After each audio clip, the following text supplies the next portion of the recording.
तो झालावाड़ हादसे को लेकर सीएम भजनलाल ने दुख व्यक्त किया है और साथ ही हालिया हादसों के बाद से सरकार इस वक्त एक्शन मोड पे आ चुकी है। मुख्यमंत्री ने भवन निर्माण और विकास कार्यों को लेकर के बड़ा फैसला लिया है।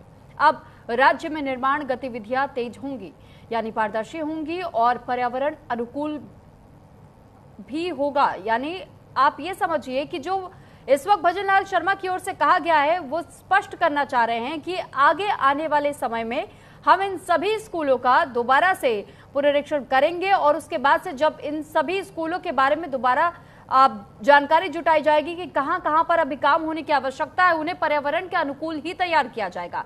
पूरी तरीके से तमाम काम पारदर्शी रहेंगे। मुख्यमंत्री ने अधिकारियों को निर्देश दिया है कि शहरी और ग्रामीण दोनों क्षेत्रों में अब निर्माण कार्यों की गति को और बढ़ाया जाए। गुणवत्ता से कोई समझौता नहीं किया जाएगा। भार निर्माण कार्य की रियल टाइम मॉनिटरिंग होगी। ठेकों की प्रक्रिया पूरी तरह से डिजिटल और पारदर्शी रहेगी। झालावाड़ हादसे के बाद से सीएम भजनलाल शर्मा की ओर से जहां दुख व्यक्त किया गया, तो वहीं ये बैठक बुला करके निर्देश भी जारी किए गए। स्कूल हादसे पर सीएम भजनलाल शर्मा का बड़ा बयान सामने आया और झालावाड़ स्कूल हादसे को लेकर के उन्होंने दुख व्यक्त करते हुए कहा कि इस हादसे से मेरा मन बहुत दुखी है। हमारी संवेदनाएं उन सभी परिजनों के साथ है।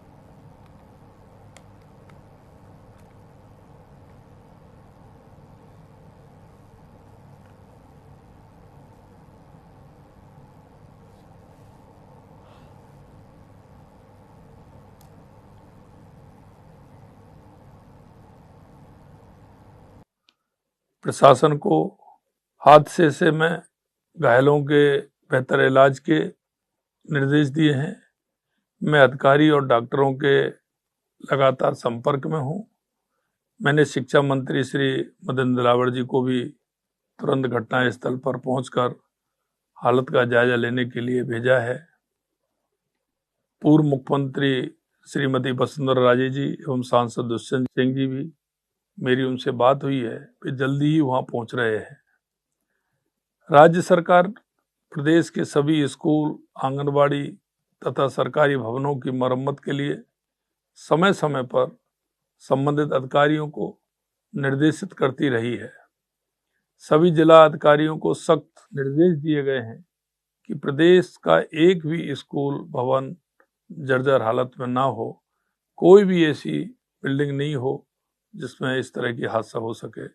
इस हादसे में जिन्होंने अपने मासूम बच्चों को खोया है, उसकी भरपाई तो नहीं हो सकती, पर इस गंभीर घटनाक्रम की उच्च स्तरीय जांच करवाकर जिम्मेदारों पर सख्त कार्रवाई की जाएगी।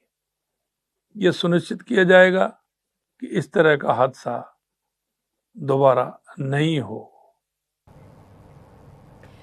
तो वहीं मुख्यमंत्री ने जो निर्देश दिया है और फैसला, अब संस्थानों और गोडाउन की मरम्मत अनिवार्य कर दी गई है। विकास योजनाओं में मरम्मत के लिए भी अब बजट बढ़ा दिया गया है और इसके अलावा बजट को 15% से लेकर 20% तक खर्च करने की अनुमति दे दी गई है।